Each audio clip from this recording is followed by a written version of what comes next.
The community recently said goodbye to a legendary coach who made more than just an impact on the game.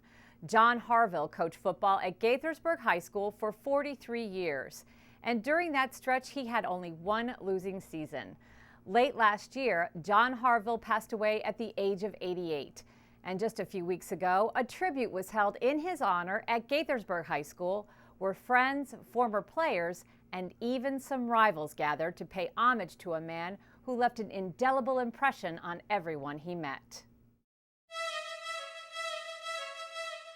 It has been such a blessing to our family to have the Gaithersburg High School community, the coaches, to have so many people reach out in the days after he died. It was overwhelming. The gratitude, the outpouring of support, the love, the memories, and knowing that he touched that many lives means so much to us, and to have his legacy live on, not just in our family, but in all of the young men whose lives he made a difference in, means the world. Coach Harvill had 2 daughters, but through about 40 or 50 years of coaching, he had over 2,000 sons. I don't know how his wife put up with having so many kids, because every player that was underneath his wing was a child of his, and he kept them close. Before each game, he would gather his team and we'd say a prayer, and before he sent us out there, he would say, "Men, all I ask of you is at the end of the game, you can look yourself in the mirror and you can say, I've done my very best." What an incredible life lesson to prepare legions of young men to go out and be winners in life. The one thing I remember about Coach Harvill the most is that his dedication to his senior athletes, trying to get them to further their education and go to college. He would try to find a scholarship, no matter what your level was, for the kids to go play football and go to college.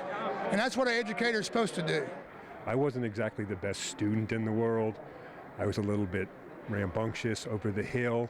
He took me under his wing and said, "Mr. Martell, you have an opportunity to move on. I suggest you take that."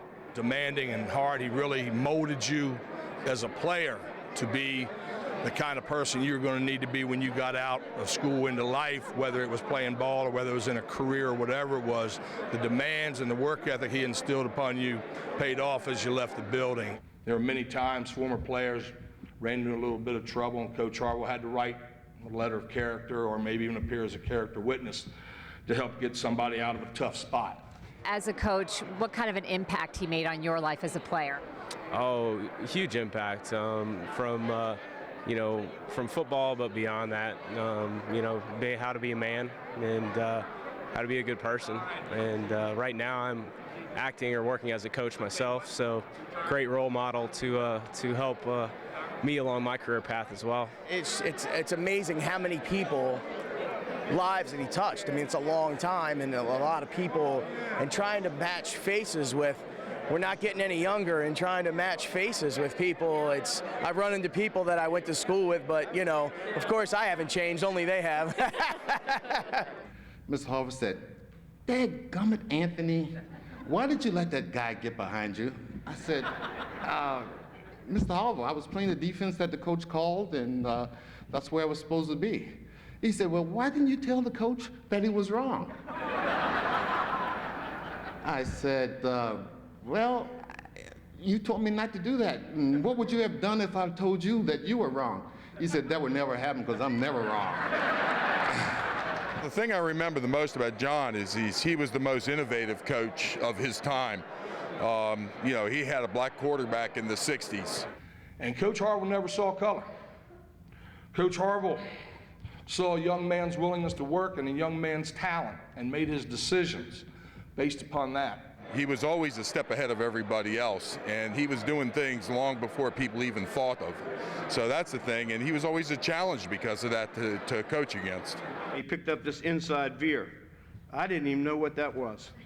I'm watching them, and they're not blocking the tackle. I said, how can they do that? They're not blocking the tackle. Well, he did. He did.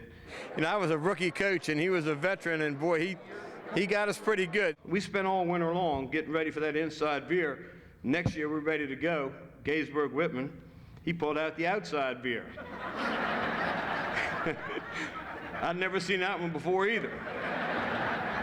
The day after, we were friends again, and then we started going to the American Football Coach Association convention, and he and I roomed together for about 18 years straight. Atlanta, we're walking down the hallway. It's the first time I've ever been to a clinic before in my life. And here comes Lou Holtz coming up, head coach at Notre Dame, just won the national championship. I nudged John. John's shuffling on down the hallway, you know, like he did. I should have said, Coach, that's Lou Holtz. We get a little bit closer. Lou Holtz comes up with, John Harvill, how in the hell are you? I got this in '73. They decided to open a high school in Germantown, Seneca Valley, and I was just so fortunate to get the job there. I run down to see John, tell him that I got the job at Seneca Valley. He said, "Well, congratulations. You know," he says, "I know you always wanted to be here and you wanted to replace me, and I only plan to be here a year or two." John retired in 2000. That would have been 26 years waiting for him. Someday, many, many years from now, when you're gone from here, from this earth, kids come here and say, John H. Harvill Stadium, hey, I think I heard about him before. What do you want people to remember about you as a coach? I guess, first of all, that they know that I cared about kids. I think that's the main thing. That's what you want your legacy to be at John H. Harvill Stadium. He did the best job that he could do, and he loved every kid that played for him. I'd like to leave you with the words of a famous author. He said, "Don't cry because it's over. Smile because it happened." Thank you.